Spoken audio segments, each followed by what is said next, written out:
Hello नमस्कार. चला सकाळपासून तुम्हाला मी आत्ता भेटते. माझ्या व्हिडिओला लाईक करत जावा, शेअर करत जावा, सबस्क्राईब करा. आणि तुमच्या सपोर्टशिवाय माझा व्हिडिओ काय पुढं जाणार नाही. त्यामुळं तुम्ही मला सपोर्ट करा. आणि व्हिडिओमध्ये काय बदल करायचा असेल तर तसं कमेंटमध्ये सांगा, आपण बदल करूया. व्हिडिओ कसा आवडला ते सांगत जावा व्हिडिओमध्ये एक कमेंट करून. तर चला आज पुरणपोळी बनवायची. पुरणपोळी मी कशी बनवते ते तुमच्यासोबत शेअर करीन. तर नक्की शेवटपर्यंत व्हिडिओ बघा. तर चला आज पुरणपोळी बनवू.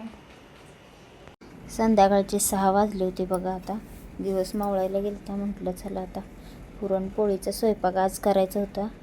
आज अचानकच म्हणजे मिस्टर बोलले की आज पुरणपोळी खायच्या भरपूर दिवस झाले, बनवली नव्हतीस, मग बनव म्हटल्यावर ना मग म्हटलं म्हणून घातलेली पुरणपोळीचं जेवण बनवायला. मग म्हटलं पहिला डाळ वगैरे साफ करून घेतली. साफ करून त्याच्यात खडे वगैरे आहेत का बघून स्वच्छ धुवून घेतली. आणि मग परत ना कुकरमध्ये पाणी गरम करायला थोडंसं ठेवलं. आणि म्हटलं डाळ टाकायची त्याच्यात शिजायला. पहिला पाणी गरम करून घ्यायचं आणि गरम थोडंसं कोमट करायचं आणि त्याच्यात थोडंसं तेल टाकायचं आणि मगच डाळ टाकायची. तोपर्यंत पोरांना चहा पाहिजे होता. पोरं म्हटली की मम्मी चहा बनव. मग चहा पण ठेवला एका साईडला. मग असं थोडंसं तेल टाकायचं एक पळीभर आणि मग धुतलेली डाळ टाकायची त्याच्यात स्वच्छ धुवून. चहा ठेवला, थोडीशी हलवून घेतली डाळ आणि मग झाकण लावलं. तोपर्यंत इकडं मग चहा पण ठेवलेला, दूध पण गरम करायला ठेवलेलं. म्हटलं पटपट आवरून घ्यायचं आता स्वयंपाक. मिस्टरांना गाडीवर जायचं होतं ना, गोव्याला जायचं होतं त्यांना गाडी भरून, म्हणून स्वयंपाक लवकर करून घ्यायचा होता. तर चहा पण झाला, पीठ पण मळून झालं, कणिक मळून ठेवली मी खालीच बसून कणिक मळते, कारण वरती नाही किचन वाट्यावर नाही जमत मला मळायला, त्याच्यामुळे मी खाली बसूनच मळते. मग भात पण ठेवला इकडं एका साईडला. पटपट म्हटलं एका तिन्ही गॅसवर आवरून घेतलं सगळं स्वयंपाक, म्हणजे हे करून, म्हणजे कसं लवकर होईल ना म्हटलं. सुंठ आणि बडीशोप इथं बघा थोडीशी सुंठ चिचून थोडीशी बडीशोप भाजून घ्यायची थोडीशी. मग अशी थोडी गरम करून घ्यायची म्हणजे बारीक करायला. आणि थोडं त्यात 4-5 विलायची टाकलेला सोलून विलायची टाकायच्या. खूप छान होते. त्याच्यावरचे साल आहे ना ते मी चहा पावडर इथंच टाकते मी. इकडं तिकडं टाकायच्या वाटणीचं चहा पावडर टाकायची. मस्त वास येतो आणि चहाचा पण छान वास येतो त्याचा. मुलाला इकडं गुळ किसायला लावलेला, ते म्हणते कशाला व्हिडिओ काढतेस मम्मी, म्हणून मग त्याला थोडासा व्हिडिओ काढला त्याचा. येतील हळूहळू मुलं पण माझी व्हिडिओमध्ये. अजून नवीन आहे ना, त्याच्यामुळं त्यांना कॅमेरासमोर यायला नको वाटते. हळूहळू येतील ते पण. डाळ शिजवून झालेली बघा. इकडं डाळ शिजलेली. म्हटलं डाळीला असा चटका देतो आम्ही, ह्याला चटका म्हणतात, म्हणजे गुळ घालून. पहिला अगोदर डाळ येळून घ्यायची, त्याच्यातलं पाणी काढून, आमटीसाठी पाणी काढते मी, त्यातलं आमटी बनवतो आम्ही त्याची. डाळ येळून घेतली, तोपर्यंत गुळ पण घेतला, चांगला हलवून घेतलं एकत्र मिक्स करून. तोपर्यंत तिकडं ते डाळीचं गुळाचं ते पाणी आटते. तोपर्यंत म्हटलं भजी बनवायसाठी कांदा पण कापून घेऊन इकडं कांदा कापायला घेतलं भजी बनवायसाठी.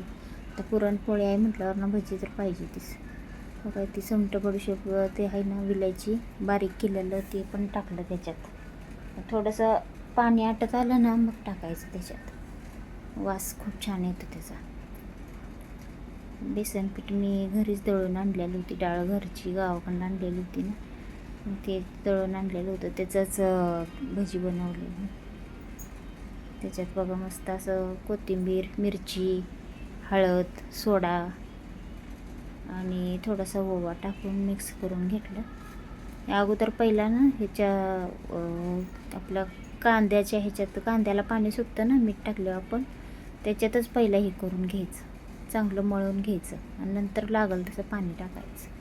आणि आमटीसाठी बघा ही तुम्ही काय म्हणता माहीत नाही मला, पण आम्ही तर ह्याला आमटी म्हणतो. ते डाळ येळल्याला पाणी काढलेलं असते ना, त्याला आमटी म्हणतो आम्ही. आमटीसाठी बघा इथं खोबरं, आलं, लसूण आणि थोडंसं तीळ आणि कोथिंबीर असं बारीक करून घेतलं मिक्सरला बारीक करून घेतलं वाटण, आणि लगेच आमटीचं फोडणी टाकायला घेतलं. बघा इथं जिरं मोहरीची व तेल टाकलं आणि जिरे मोहरीची फोडणी दिली. कढीपत्ता नव्हता माझ्याकडं, म्हणून फक्त जिरं मोहरीचीच फोडणी दिली. आणि ते वाटून घेतलेलं होतं ना, ते टाकला सगळा मसाला चांगला तेल सुटूस तर भाजून घ्यायचा. पहिला मसाला भाजून घ्यायचा सगळा, आणि नंतर मग त्याच्यात हळद आणि गरम मसाला, धना पावडर, जिरा पावडर हे सगळं टाकायचं, आणि आपलं घरचं काळं तिखट हे सगळं टाकून घ्यायचं मिक्स करून, आणि चांगलं तेल सुटूस तर चांगलं व्यवस्थित भाजून घ्यायचं. आणि नंतर मग थोडंसं पाणी, ती येळणी असते ना काढलेली आपण, ते थोडीशी टाकायची आणि झाकून ठेवायचं. म्हणजे त्याचा वास आहे ना, ते बाहेर असं जात नाही. इकडं पुरण पण झालेलं होतं माझं. बघा हे सगळं टाकलं. कट बघा किती छान आला याचा, छान कट येतो याचा. मस्त अशी आमटी होती ही. आमटी ना ह्याच्यासोबत, भाकरीसोबत, गरम गरम बाजरीच्या भाकरी, ज्वारीच्या भाकरीसोबत पण चुरून असं खाऊ शकतो आपण. आम्ही तसंच करतो. सवासणी वगैरे असल्या ना, दुसऱ्या दिवशीची आमटी मग असं खातो. तोपर्यंत मिस्टर आलेलं गाडीवरून, गाडी भरायला गेलतं ना, गाडी भरून आलेलं, दूध घेऊन आलतं येताना पुरणपोळीसोबत खायसाठी.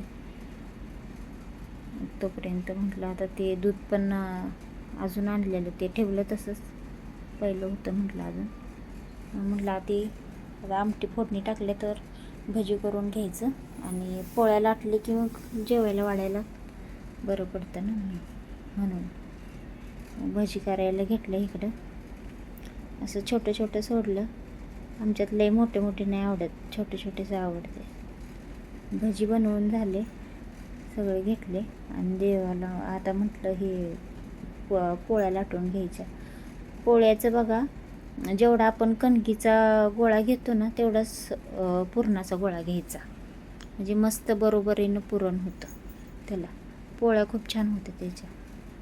पुरणपोळी मस्त झालेली, एकदम अशी फुगलेली बिगलेली, टम अशी फुगलेली चांगली, म्हणजे एकसुद्धा फुटलेली नाही, काय नाही. खूप छान झालेल्या पुरणपोळ्या. हे बघा देवाला पण म्हटलं, आज रविवार होता ना, रविवार पण होता, अमावस्या पण लागलेली होती. म्हटलं देवाला पण दाखवायला होते आणि घरी पण खायला होतात, म्हणून पुरणपोळ्या केलेल्या. भरपूर दिवस झालं मी बनवलेच नव्हते. आता अजून म्हटलं वटपौर्णिमेला आली करायच्या होत्या, तोपर्यंत मिस्टर बोलले असू दे कर. म्हटलं आता पण कर, नंतर पण करायचे. बघा किती छान फुगते बघा, एकदम मऊ लुसलुसीत झालेल्या पुरणपोळ्या खूप छान झाल्या त्या, म्हणजे एकदम मस्त फुगते त्या. बघा किती छान फुगले बघा. पुरणपोळी अशी फुगली ना, खूप छान लागते. पुरण ना त्याला बराबरीनं भरायचं त्याच्या, तेव्हाच पुरणपोळी चांगली होती. आणि सगळीकडे पसरलं पाहिजे, पूर्ण पोळीत पुरण पसरलं पाहिजे, मग लय छान लागतात पुरणपोळ्या. बघा सगळ्या पुरणपोळ्या अशा टम्म फुगलेल्या होत्या माझ्या, खूप छान फुगलेल्या. पुरणपोळ्या झाल्या बनवून. देवाला पण नैवेद्य दाखवायसाठी ताट बनवलं, देवाला पण नैवेद्य दाखवला. परत मग मिस्टरांना जेवायला दिलं, त्यांना जायचं होतं, उशीर होतं म्हणून त्यांना जेवायला दिलं. मुलांना पण इकडं जेवायला हे घ्या म्हटलं, मुलांना पण म्हटलं तुम्ही पण घ्या जेवायला. मुलांनी पण घेतलं बघा इकडं जेवायला. देवाला दाखवायला लागतं पहिल्यांदा. कशी झाल्या पोळी, भजी, भात, आमटी.